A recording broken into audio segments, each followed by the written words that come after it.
5 years after someone spent a month proving Star Wars was dead, the franchise made another $3 billion. So what the fuck? That's not a rhetorical question. Somewhere, right now, there's a creator with a month-long video series sitting on their hard drive that explains in exhaustive detail why Star Wars is finished, why Disney killed it, why the fanbase abandoned it. That creator is going to have to reckon with the mathematical reality that their thesis aged like milk left in a hot car. But here's the thing. This isn't a defense of Disney. This isn't a defense of the sequel trilogy. And it's definitely not an attack on the prequels, because the prequels don't need defending anymore. Something remarkable happened over the past decade. The most hated trilogy in blockbuster film history became the beloved middle child. The films that drove a man to stand on the Brooklyn Bridge considering ending his life are now celebrated at conventions with standing ovations. The dialogue that spawned 1,000 mocking memes is now quoted with genuine affection. And the data proves it. Not vibes, not feelings, not it seems like people change their minds. Actual numbers. Box office trajectories, engagement metrics, sentiment data. The receipts. So let's talk about how the sequel trilogy accidentally accomplished something George Lucas never could, making I Don't Like Sand sound like Shakespeare by comparison. The world that existed before the prequel rehabilitation was brutal. Not just dismissive, brutal. When George Lucas released The Phantom Menace on May 19, 1999, he was returning to a franchise that had been dormant for 16 years. The original trilogy existed in cultural amber, preserved not just on VHS tapes, rewatched until the tracking wore out, but in the collective memory of a generation that believed these films were perfect, untouchable, sacred texts in the religion of American pop culture. The prequels shattered that illusion with the force of a thermal detonator. The Phantom Menace holds a Rotten Tomatoes tomato meter score of 54% from critics, and a 59% audience score based on over 250,000 ratings. Those numbers seem almost quaint now, almost respectable by comparison to what would come later. But at the time, they represented something unprecedented, a filmmaker being rejected by his own audience. The man who created the most beloved franchise in cinema history was being told, loudly and persistently, that he had lost his touch. And the human cost of that rejection? It's where this story really begins. Ahmed Best performed the motion capture and voice for Jar Jar Binks. He was a trained performer, a professional. He took a role in what should have been the career opportunity of a lifetime. And what he got instead was what he would later describe as the first textbook case of cyberbullying. That phrase sounds almost clinical, almost academic, until you learn what it actually meant. The hatred directed at Jar Jar Binks, a computer-generated character in a children's space fantasy, metastasized into hatred directed at Ahmed Best personally. A sustained campaign of harassment that drove him to the Brooklyn Bridge with suicidal ideation. This was not metaphor.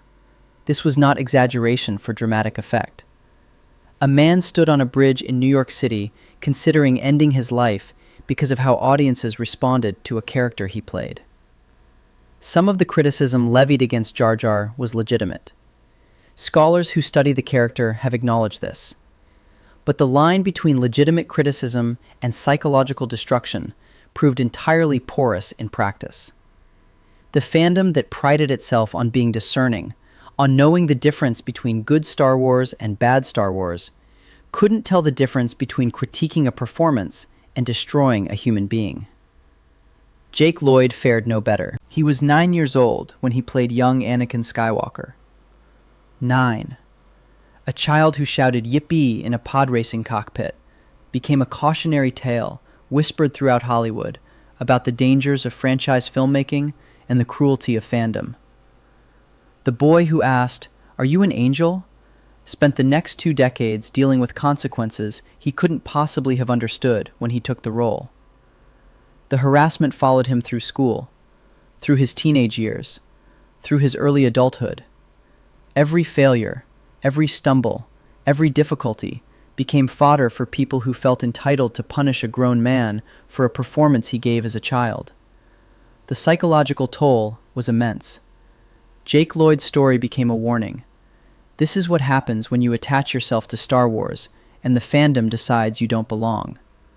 A pattern was establishing itself, one that would prove prophetic. The infamous "I don't like sand, it's coarse and rough and irritating and it gets everywhere" line from Attack of the Clones became perhaps the single most mocked piece of dialogue in blockbuster film history. Roger Ebert, the most influential film critic in America, heavily criticized the film, and particularly its romantic dialogue. The line became shorthand for everything wrong with George Lucas's approach. Tin-eared writing, wooden performances, a fundamental misunderstanding of how human beings communicate romantic interest to one another. For 20 years, quoting "I don't like sand" was a shibboleth among Star Wars fans, a way of identifying yourself as someone who understood the prequels were objectively, measurably bad. To defend them was to mark yourself as someone whose judgment couldn't be trusted. The critical consensus was absolute. The prequels represented Lucas's creative decline, his ego run amok, his inability to take direction or accept criticism from collaborators who might have saved him from his worst impulses. The narrative hardened into orthodoxy. Lucas got lucky with the original trilogy because other people reined him in, and when he had total creative control, he produced garbage. Comments calling the prequels absolute dogshite generated engagement scores of 23 in online fan discussions. Telling defenders to "get off the dope" scored 20. The highest friction content in Star Wars discourse wasn't about plot holes or character arcs. It was about whether one side or the other was capable of accurate perception of reality. This wasn't debate. This was tribal warfare. And the tribes were clearly defined. Original trilogy purists who remembered the sacred texts of their youth, and prequel apologists who were either too young to know better or too stubborn to admit their error. There was no middle ground. There was no nuance. You either understood that the prequels were a creative betrayal, or you were delusional. This was the world that existed in 2012, when Disney acquired Lucasfilm for $4 billion. This was the cultural landscape into which the sequel trilogy would be born. A fandom absolutely convinced of its own sophistication, certain it could distinguish good Star Wars from bad, completely confident that the prequels represented a creative nadir from which the franchise could only recover. What no one anticipated, what the mathematical models of fandom simply couldn't have predicted, was that Disney would find a way to make "I don't like sand" sound like poetry. The Force Awakens arrived on December 18th, 2015, carrying impossible expectations and the burden of proving that Star Wars could be good again. J.J. Abrams positioned himself as a custodian rather than a revolutionary, someone who would restore the franchise, not reinvent it. Practical effects, diverse casting, the promise of returning to what made the originals special. The marketing campaign was masterful. Every image, every trailer, every interview emphasized the same message. We understand what went wrong with the prequels, and we're not going to make those mistakes. This was Star Wars for the fans, by the fans. The CGI excesses of the Lucas era were being replaced by real sets, real creatures, real explosions. The Millennium Falcon was back. Han Solo was back. The desert planet aesthetic was back. Everything old was new again. The box office response was seismic. The Force Awakens earned $2.056 billion worldwide, making it the highest-grossing film in the Star Wars saga, and the third highest-grossing film in history at the time. The fandom exhaled. Star Wars was back. Star Wars was saved. Critics were enthusiastic. Audiences were thrilled. The Rotten Tomatoes score sat at a healthy 93% from critics and 85% from audiences. The discourse was positive. The future was bright. But even in this moment of apparent triumph, the seeds of division were being planted. George Lucas, watching his creation continue without him, expressed disappointment with the direction Disney had chosen. About The Force Awakens, he stated bluntly, "There's nothing new." The statement was less critique than obituary. the creator of the franchise identifying exactly what the sequel trilogy would ultimately become: a monument to corporate nostalgia rather than creative vision. Here's the irony that would take years to fully crystallize. Lucas had been vilified for the prequels precisely because he tried something different, because he pushed against audience expectations, because he used new technologies and explored new corners of his universe. He told stories about trade disputes and political machinations. He introduced midi-chlorians and gave the Force a biological basis. He cast unknowns and directed them towards stilted performances that he believed fit the operatic register he was aiming for. The fandom hated him for it, called him a hack, said he had lost his mind, demanded that someone, anyone, take Star Wars away from him. And then Disney did exactly that. The Force Awakens succeeded commercially precisely because it did the opposite of what Lucas had done. Another Death Star, another desert orphan, another villainous Skywalker struggling with the light side. Starkiller Base was just the Death Star bigger. Rey was just Luke with a different backstory. Kylo Ren was just Vader with daddy issues instead of redemption hunger. The fandom got exactly what they thought they wanted. Safe, familiar, nostalgic. And that was the beginning of the end. Because the problem with giving people exactly what they want is that they immediately start wanting something else. The same fans who celebrated The Force Awakens for feeling like real Star Wars started complaining that it was too derivative, too safe, too much like A New Hope with a fresh coat of paint. The critique that had sunk the prequels, Lucas went too far from what made Star Wars great, was being inverted. Disney hadn't gone far enough. They had played it too safe. They had created a competent tribute act instead of a bold new vision. You can't win. That's the lesson. When it comes to Star Wars fandom, you literally cannot win. The fracture became undeniable with The Last Jedi on December 15th, 2017. Rian Johnson did something J.J. Abrams had been careful to avoid. He made choices. He subverted expectations. He challenged fan assumptions about what Star Wars stories were supposed to be. Luke Skywalker was no longer the shining hero, but a broken man who had failed. The legend of the original trilogy had become a bitter hermit, cutting himself off from the Force, refusing to train Rey, insisting that the Jedi Order needed to end. For fans who had spent decades imagining what Luke Skywalker had been doing since Return of the Jedi, this was either a bold character evolution or a fundamental betrayal. Rey's parents weren't secret Skywalkers or hidden royalty. They were nobodies who sold her for drinking money. The mystery box that Abrams had set up, "Who are Rey's parents?" was answered with deliberate anticlimax. She came from nothing. She was no one. Her power didn't come from bloodline, but from the Force, apparently. Snoke, the mysterious big bad being theorized about for 2 years, died without explanation halfway through the film. All those fan theories about his identity, he's Darth Plagueis, he's an ancient Sith Lord, he's a corrupted Jedi from the old days, rendered moot by a sudden death that elevated Kylo Ren to main villain status. The response was unlike anything in blockbuster film history. The Last Jedi created a massive statistical divide, a 91 to 93% critic score and an A cinema score, versus a 57% unverified audience score on Rotten Tomatoes.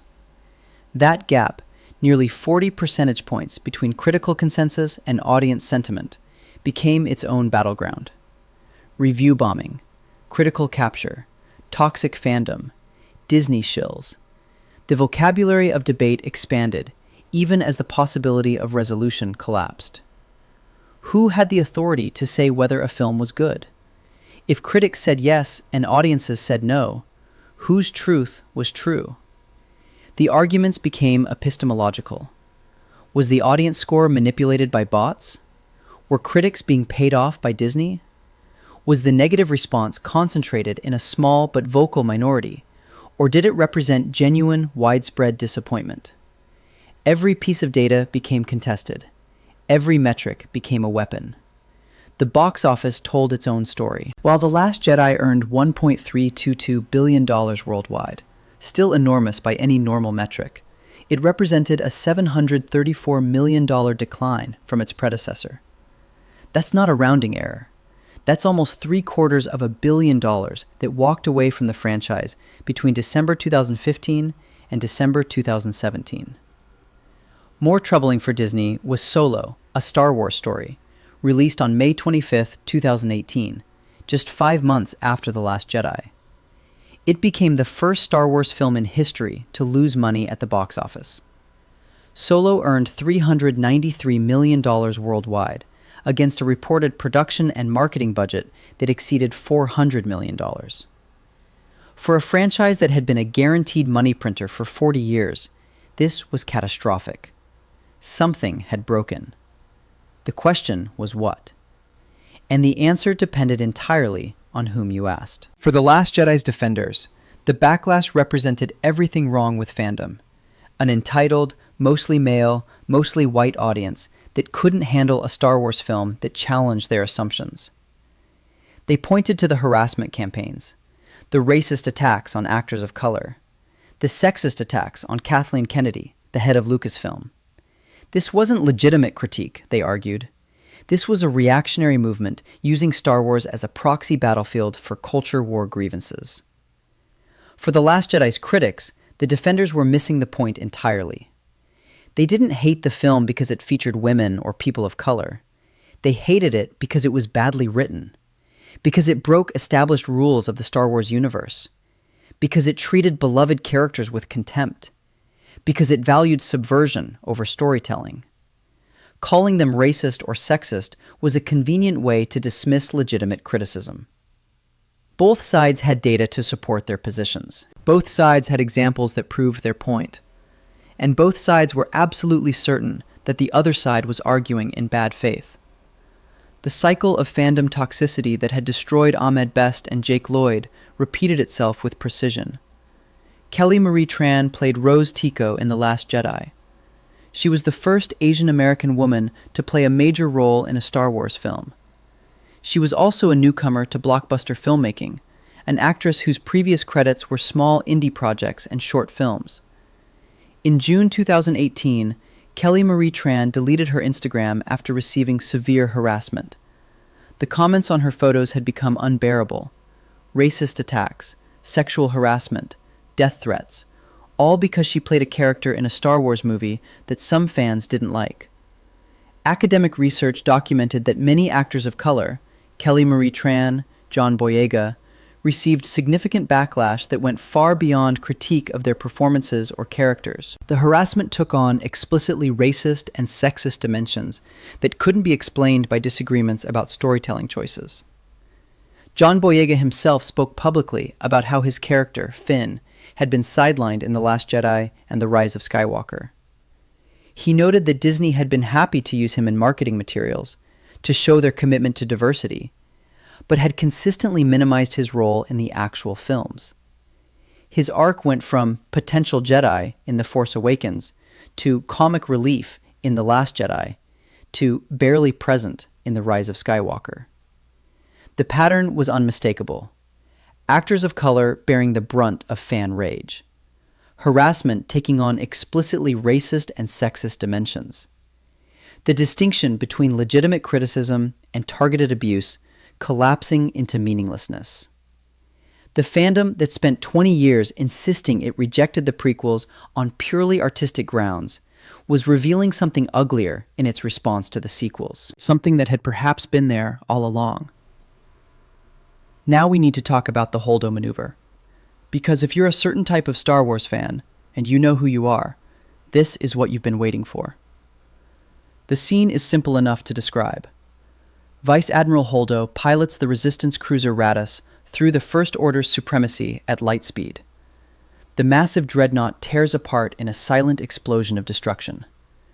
Cinematically, it was one of the most stunning sequences in Star Wars history.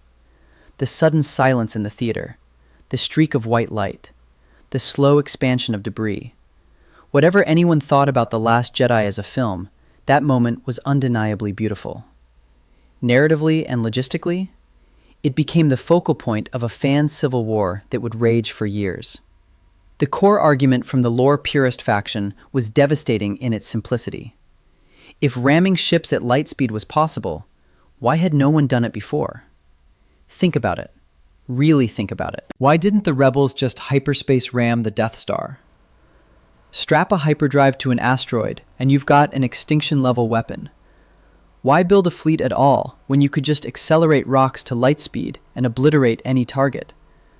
The entire military strategy of every faction in Star Wars history becomes nonsensical if hyperspace ramming is on the table. The Death Star destroyed Alderaan, billions dead. But instead of building a second Death Star, the Empire could have just accelerated a Star Destroyer at light speed into any planet they wanted destroyed. Cheaper, faster, no exhaust port vulnerability. The rebels lost hundreds of pilots in their assault on the Death Star. They could have just aimed a single ship at the station and jumped to hyperspace. Mission accomplished. Alliance saved. Every space battle in every Star Wars film suddenly looks stupid in retrospect. Why are they shooting at each other with lasers when they could just ram each other at light speed? The debate crystallized around a specific technical claim. Starship ramming cannot happen because you enter hyperspace, like a wormhole. This argument held that hyperspace wasn't simply very fast travel through normal space, but rather travel through an alternate dimension entirely. A ship entering hyperspace would phase out of real space before reaching its target, making the kind of destructive impact shown in the film physically impossible within established canon. The analogy that circulated most widely. Imagine you're trying to hit someone with a car, but the moment you accelerate, your car phases into another dimension. By the time you reach where the person was standing, you're no longer in the same reality as them. You pass through harmlessly. The Holdo Maneuver, according to this reading, was impossible. It broke the rules that 40 years of Star Wars storytelling had established. The extended universe, now designated Legends after Disney's acquisition, had been ambiguous on exactly how hyperspace worked. Some sources suggested ships traveled through an alternate dimension. Others suggested ships simply accelerated to speeds faster than light while remaining in normal space. The mechanics had never been entirely consistent because, frankly, George Lucas had never cared that much about the physics. Star Wars was science fantasy, not hard science fiction. The rules existed to serve the story, not the other way around. But the lore purists weren't having it. They had spent decades building elaborate theories about how hyperspace worked. They had written fan fiction and forum posts explaining the physics. They had created a coherent system out of Lucas's intentional ambiguity, and Rian Johnson had broken it in 30 seconds. Defenders of the film had counter-arguments. Han Solo's claim that the Millennium Falcon made the Kessel Run in less than 12 parsecs had been debated for decades, since a parsec is a unit of distance, not time. That line was obviously wrong by any scientific standard, but fans had spent years coming up with explanations. The Kessel Run was through a dangerous region of space, and flying a shorter distance meant getting closer to black holes, so doing it in fewer parsecs proved you were a better pilot. The prequels introduced midichlorians, turning the mystical force into a biological phenomenon that could be measured with a blood test. That contradicted the spiritual, mysterious nature of the Force as presented in the original trilogy.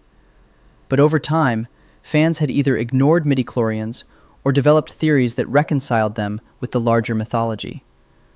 Star Wars had never operated on consistent physics, had always prioritized narrative and emotional impact over logical coherence. The Holdo Maneuver was no different, just another rule-bending moment in a franchise full of them.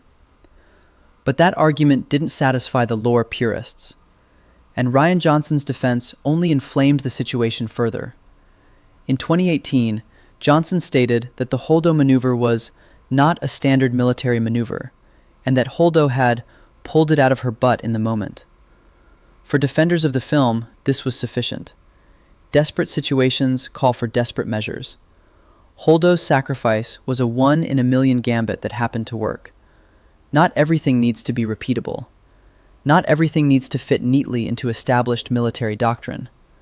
For critics, Johnson's response confirmed their worst suspicions. He had included a visually stunning moment without considering its implications for the broader universe. He had prioritized spectacle over consistency. He had fundamentally misunderstood how Star Wars physics were supposed to work. And when called out on it, he had dismissed their concerns with flippant language. Pulled it out of her butt wasn't going to satisfy people who had spent 2 years debating the scene on forums. Fan theories proliferated in the aftermath, attempting to reconcile the Holdo Maneuver with existing lore.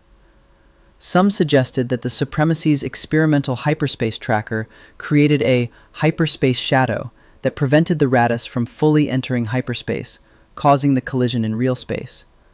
Others argued that Holdo's ship hadn't fully entered hyperspace at the moment of impact, that there was a brief transitional period during which a ship accelerated to light speed while still physically present in normal space. The most elaborate theory posited that the specific shields and mass of both ships had created a unique circumstance that couldn't be easily replicated.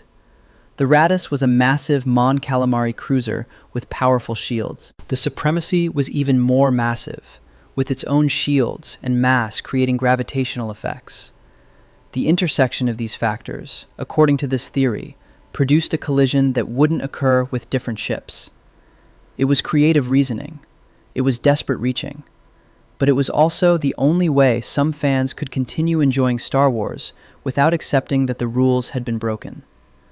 The Rise of Skywalker would later include a throwaway line describing the Holdo Maneuver as a 1 in a million chance, an attempt to retroactively establish that the tactic couldn't be easily replicated.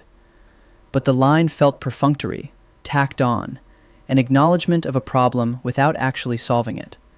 Why was it 1 in a million? What factors made it so unlikely? The film didn't say. J.J. Abrams just needed the line to be there so he could move on. But the damage was done. The physics debate became a proxy war for larger questions. What was Star Wars supposed to be? Who had the authority to make creative decisions about the universe? Did consistency matter more than spectacle? Were the new filmmakers custodians of a legacy or usurpers of a throne? What made the Holdo Maneuver controversy so revealing wasn't the specific technical arguments. It was what they represented about the fandom's relationship to canon. George Lucas had broken his own rules constantly. Han shot first, until Lucas changed it so Greedo shot first. The Force was mystical, until midichlorians. Anakin was a good man corrupted, until he was a child slave with a prophecy attached. The fandom had complained about all of these changes. But ultimately, Lucas owned Star Wars. He could do what he wanted with it. His authority was absolute, even if his decisions were questionable. Disney was different. Disney had purchased the franchise. Disney was a corporation, not a creator. The fandom's tolerance for rule-breaking was calibrated to the rule-breaker's identity. George Lucas could break his own rules. Disney couldn't. The Rise of Skywalker completed the trajectory on December 20th, 2019. Let's look at the numbers, because the numbers tell the story better than any critique could.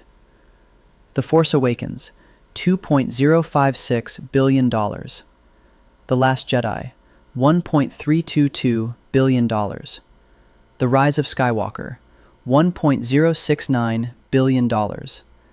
That's a decline of nearly $1 billion across 3 films. A trajectory of diminishing returns that stands in stark contrast to the prequel trilogy's performance. The Phantom Menace was the highest-grossing film of 1999. Attack of the Clones was the 5th highest of 2002. Revenge of the Sith was the highest-grossing of 2005. The prequels maintained their commercial performance even as critics savaged them. The sequels collapsed commercially even as critics, at least for the first 2 films, offered qualified praise. The Rise of Skywalker tried to course-correct from The Last Jedi's divisive choices. Emperor Palpatine came back. The opening crawl literally announced, "Palpatine has returned," without any explanation beyond, "Somehow, Palpatine returned," in dialogue. Rey was revealed to be his granddaughter, undoing The Last Jedi's theme that heroes could come from nowhere. Rose Tico's romantic subplot with Finn was quietly abandoned. She has roughly 90 seconds of screen time in the entire film. Ben Solo's redemption arc was compressed into the final act, his sacrifice feeling rushed rather than earned. The result pleased almost no one. Fans who hated The Last Jedi felt the damage was already done. Bringing back Palpatine couldn't undo Luke's characterization. Revealing Rey's heritage couldn't restore the mystery that Snoke's death had eliminated. The course correction came too late and felt too desperate. Fans who loved The Last Jedi felt betrayed by the reversal. Rian Johnson had made bold choices that challenged the franchise's conventions. J.J. Abrams had responded by walking them all back, by telling a story that apologized for the previous film while failing to tell a compelling story of its own. The critical consensus was brutal. The Rise of Skywalker received some of the worst reviews in franchise history. Critics who had defended The Last Jedi's bold choices had nothing good to say about the Rise of Skywalker's retreat to safety. The sequel trilogy ended not with a bang, but with a shrug. A billion-dollar shrug, certainly, but a shrug nonetheless. On April 9th, 2023, something remarkable happened at Star Wars Celebration. Hayden Christensen walked onto stage. The actor who played Anakin Skywalker in Attack of the Clones and Revenge of the Sith. The man whose performances had been ridiculed for 2 decades. The human being whose wooden delivery and "I don't like sand" had become the definitive examples of prequel failure. He received a massive standing ovation. The cheering was sustained, emotional, overwhelming. It wasn't polite applause. It wasn't perfunctory acknowledgement. It was vindication. It was the sound of a generational shift completing itself, of a critical consensus reversing in real time. The mathematics of this moment had been building for years. Ewan McGregor, who played Obi-Wan Kenobi in the prequels, noted in 2019 that a new generation of fans who grew up with the prequels had reached adulthood and were actively defending the films, shifting the discourse. This observation contained the key to understanding everything that followed. The children who watched The Phantom Menace in 1999 were now 30-year-olds with disposable income and social media accounts. The kids who played with Jar Jar Binks toys and memorized pod racing statistics were now the dominant voices in online fandom spaces. They didn't carry the burden of comparing the prequels to some idealized memory of the original trilogy because they had grown up with both simultaneously. For them, Ewan McGregor's Obi-Wan was as canonical as Alec Guinness's. Hayden Christensen's Anakin was the Anakin, not a disappointing replacement for some hypothetical better version. The Clone Wars animated series, which ran from 2008 to 2020, played a crucial role in this rehabilitation. The show fleshed out the prequel era in ways the films never did. Anakin became a more complex character. The clone troopers became individuals with distinct personalities. The political machinations of the Republic's fall were given time to breathe. Fans who grew up watching the Clone Wars experienced the prequel era as a rich, developed universe, not as a disappointing departure from the original trilogy. Their affection for the era was genuine, not ironic. When they defended the prequels, they were defending their childhood. The turning point for prequel appreciation is traced back to the 2012 3D re-release of The Phantom Menace and the subsequent release of Clone Wars Season 7 in 2020. But the real engine of transformation was a subreddit. r/prequel memes became the cultural flashpoint. What began as ironic appreciation, laughing at "I don't like sand," making fun of the stilted dialogue, treating the films as sources of comedy rather than drama, gradually transmuted into genuine affection. The line between mocking something and loving something proved surprisingly thin. Users who had joined to post ironic content found themselves genuinely defending the prequels against critics, found themselves articulating why Revenge of the Sith's operatic tragedy actually worked, found themselves arguing that George Lucas's ambition, even when it failed, was more admirable than the safe corporate nostalgia of the sequels. The memes became a form of reclamation. By laughing at the prequels' weaknesses, fans neutralized the critiques that had been used against them. "I don't like sand" wasn't a shameful flaw anymore. It was a beloved joke that everyone was in on. The dialogue wasn't embarrassing, it was part of the charm. And once the weaknesses were neutralized, the strengths could be appreciated. The elaborate lightsaber choreography, the ambitious visual design, the tragic arc of Anakin's fall, the John Williams score that elevated mediocre scenes into genuinely moving cinema. The sequel trilogy's failures accelerated this process, because now there was a comparison available that made the prequels look better by default. George Lucas had made ambitious films that failed in execution. Disney had made competent films that failed in ambition. Lucas had tried to tell a story about the fall of democracy and the seduction of fascism. Disney had told the same story again with different character names. Lucas had taken risks that alienated audiences. Disney had played it safe in ways that bored audiences. The choice, suddenly, seemed clear. Flawed ambition was preferable to competent mediocrity. Ahmed Best returned to Star Wars as Kelleran Beck in The Mandalorian. The man who stood on the Brooklyn Bridge considering ending his life because of fan hatred came back to the franchise that nearly killed him. Came back because the fandom's relationship to his work had fundamentally changed. The standing ovation for Hayden Christensen at Star Wars Celebration 2023 was the capstone of this journey. The man who had been mocked for decades was now beloved. The performances that had been ridiculed were now appreciated. The prequels that had been dismissed were now celebrated. The math was simple. The sequels made the prequels look good. Here's the math that matters most. When The Last Jedi came out, suddenly the prequels looked different. They looked ambitious. They looked like the work of a singular creative vision, for better or worse. They looked like films that took risks, that tried new things, that trusted audiences to follow complex political narratives about the fall of democracy. The sequels, by contrast, started to look like the work of a corporation desperately trying to please everyone, and succeeding in pleasing no one. Nostalgia without novelty, fan service without satisfaction. 3 films that couldn't even agree on what story they were trying to tell, because the directors were working at cross purposes. The discourse flipped entirely.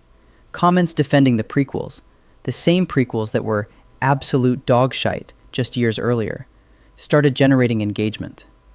Comments attacking the sequels became the dominant mode of Star Wars discussion online.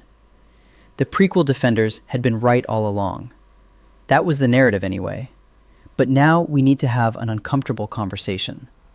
Because the data has been feeding vindication for the past several thousand words. Ammunition. Prequel defenders feeling smug. Sequel haters feeling justified. Original trilogy purists feeling superior. And now it's time to take it all away. Consider the engagement patterns in Star Wars comment sections. A pinned comment about appreciating creator effort received 12,373 likes. Generic, supportive, the kind of comment that gets algorithmically boosted because it's safe and positive and doesn't cause controversy. The highest engagement substantive comment, one actually debating the merits of the films, got 23 likes. 23. That's not a rounding error. That's more than a 500-fold difference. The algorithm doesn't care about nuanced discourse. It cares about volume. And the most voluminous voices in Star Wars fandom are not the thoughtful ones. So when anyone says, here's the math, there needs to be honesty about what that math actually represents. It's not absolute consensus. It's representative friction. It's the loudest arguments, not necessarily the most prevalent ones. And those arguments, they're incompatible with each other in ways that expose something ugly about the entire discourse. Let's track the Star Wars died timeline. 1999. The Phantom Menace killed Star Wars. George Lucas ruined his own creation with CGI and Jar Jar and midichlorians. The magic was gone. The franchise was over. 2002. Attack of the Clones killed Star Wars. The romantic dialogue was proof that Lucas had lost his mind entirely. No one could recover from, I don't like sand. 2005. Actually, Revenge of the Sith was pretty good, but the damage from the first 2 was irreparable. The prequel trilogy remained a net negative. 2008. The Clone Wars animated series was actually okay. Maybe the prequels weren't so bad. Maybe the era had potential. 2012. Disney acquisition killed Star Wars. Corporate overlords would strip mine the franchise for profit. The soul was gone. 2015. The Force Awakens saved Star Wars. Never mind what we said before. Disney knew what they were doing. 2017. The Last Jedi killed Star Wars. Rian Johnson destroyed everything we loved. The franchise was finally, truly dead. 2019. The Rise of Skywalker killed Star Wars. J.J. Abrams destroyed everything we loved. How many times can a franchise die? 2023. Star Wars is at an all-time low. The franchise is dead. The fandom has abandoned it. And yet, 5 years after someone spent a month proving Star Wars was dead, the franchise made another $3 billion. Do you see the problem? Star Wars has died 5 separate times according to its own fan base. It has been ruined by at least 3 different creative visions. It has been abandoned by audiences who then proceed to spend billions of dollars on content they claim to hate. The predictions keep failing. The confident declarations of franchise death keep aging into embarrassing artifacts. And the fandom keeps claiming expertise it demonstrably doesn't possess. The Mandalorian premiered in November 2019, the same month as The Rise of Skywalker. It became a phenomenon. Baby Yoda broke the internet. The show generated the kind of universal acclaim that Star Wars hadn't seen in decades. Star Wars wasn't dead. It was on Disney Plus, generating subscriptions and merchandise revenue and cultural conversation. The Book of Boba Fett premiered in December 2021. Obi-Wan Kenobi premiered in May 2022. Andor premiered in September 2022 and received critical acclaim as one of the best Star Wars projects ever made. Ahsoka premiered in August 2023. Star Wars wasn't dead. It was proliferating, spreading across television in ways that the film-centric model never allowed. The engagement data doesn't show consensus. It shows civil war. Original trilogy purists versus prequel defenders. Prequel defenders versus sequel apologists. Sequel apologists versus everyone else. Each faction absolutely certain that their enemies are delusional, that their camp represents the true understanding of Star Wars, that the other sides are either corporate shills or nostalgia-blinded children or hatred-fueled bigots. The highest friction content, the stuff that generates the most engagement, the most arguments, the most heat, isn't about the films at all. It's about the other fans. And here's the uncomfortable truth that the math reveals. The sequel trilogy didn't kill Star Wars. The prequel trilogy didn't kill Star Wars. George Lucas didn't kill Star Wars. Disney didn't kill Star Wars. Star Wars fans are killing Star Wars. Not through disengagement, through hyper-engagement, through treating every creative decision as a personal attack, through harassment campaigns that drive actors to delete their social media accounts, through sustained campaigns of abuse that push performers to the brink of suicide. The cycle has repeated 3 times now. Ahmed Best, Jake Lloyd, Kelly Marie Tran. 3 human beings whose lives were materially damaged by the behavior of people who claim to love these films. Moses Ingram, who played Reva in Obi-Wan Kenobi, received racist harassment before the show even premiered. Lucasfilm issued a statement defending her, which only inflamed the discourse further. Some fans insisted that the racist harassment was limited to a tiny minority being amplified for PR purposes. Others insisted that the harassment was endemic to the fandom and represented its true nature. The debate over whether Star Wars fans were racist became another front in the Civil War, another point of division, another source of engagement. And the response from the fandom to each of these situations? Not introspection, not reform, just a pivot to hating the next thing while retroactively deciding the previous thing was actually fine. The prequels were garbage, then the sequels made them look good. The sequels are garbage, and eventually something will make them look good too. The cycle never stops, because stopping it would require the fandom to examine its own behavior, rather than blaming creators. A high engagement comment in Star Wars discourse said something that stuck out. Star Wars fans suck. They're simply sucky, miserable people. Trash bags full of mayonnaise. The first instinct is to dismiss it as hyperbole, as cynicism, as the kind of statement that generates engagement because it's provocative, not because it's accurate. But the more you look at the data, the more you come to an uncomfortable conclusion. It might be the most accurate take in the entire discourse. Not because Star Wars fans are uniquely terrible people. They're not. They're human beings with the same psychology as everyone else. But Star Wars fandom has developed a culture, a set of norms and expectations and behaviors that is actively destructive to the franchise, to the creators, to the fans themselves. The Civil War isn't a bug, it's a feature. The hatred isn't a response to bad content. It's a self-perpetuating cycle that would find something to hate regardless of what content was produced. The prequels tried something new and were hated for it. The sequels tried something safe and were hated for it.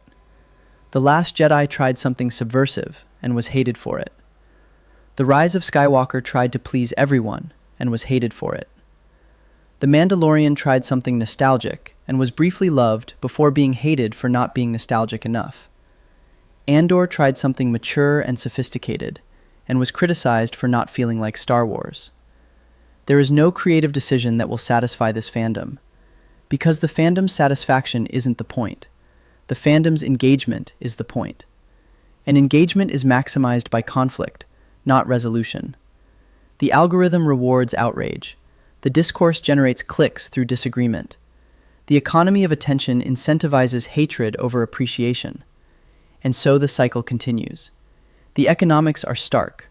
Controversy generates more engagement than praise. A video titled, "Why the Last Jedi Destroyed Star Wars" gets more clicks than "Why the Last Jedi Was Pretty Good Actually." A video titled, "The Prequels Were Right All Along" gets more clicks than "The Prequels Had Some Good Moments." Content creators know this. They optimize for it.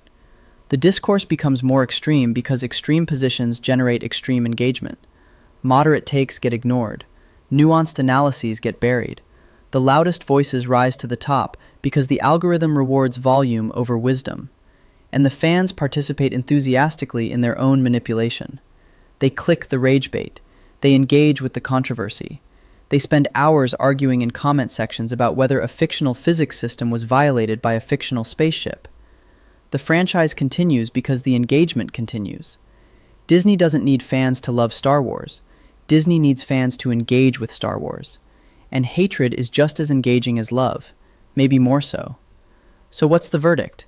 The math proves that the sequel trilogy rehabilitated the prequels. That's real.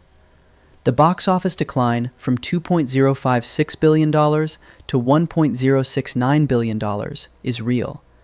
The 91% to 57% critic audience split on The Last Jedi is real. The Hayden Christensen standing ovation is real. The generational shift that Ewan McGregor identified is real. The prequels look better now than they did 10 years ago. That's not just vibes. That's measurable sentiment change. But the math also proves something else.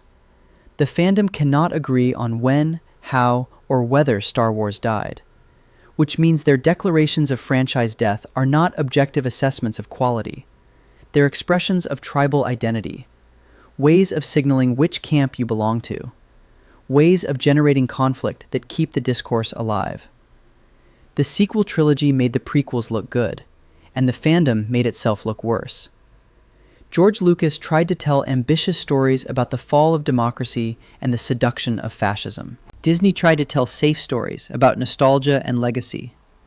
Neither approach satisfied the fandom. Nothing will satisfy the fandom. Because satisfaction isn't what the fandom wants. The fandom wants engagement, validation, the feeling of being right while others are wrong.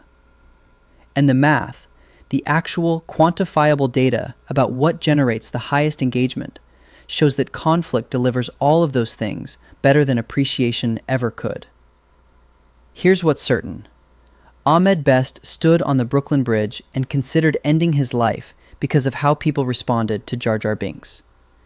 Jake Lloyd's childhood was destroyed by the backlash to his performance as young Anakin. Kelly Marie Tran deleted her social media because the harassment became unbearable.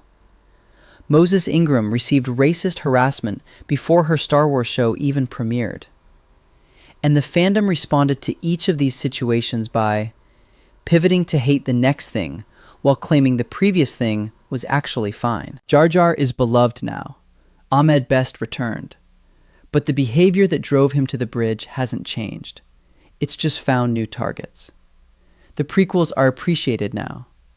But the same fandom that tortured Jake Lloyd for 2 decades is busy torturing someone else.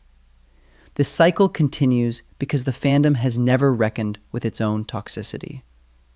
Every conversation about fan behavior gets derailed into arguments about whether the toxicity is real, whether it's representative, whether it's being exaggerated for PR purposes. The sequel trilogy made the prequels look good. But the math also proves that Star Wars fans are trash bags full of mayonnaise. And maybe, just maybe, that's actually the most important insight in this entire discourse. Not which trilogy is best, not which filmmaker understood Star Wars, not which creative decisions ruin the franchise, but the recognition that the fandom itself, the civil war, the harassment, the inability to agree on anything while claiming absolute certainty about everything, is more damaging to Star Wars than any creative decision ever made.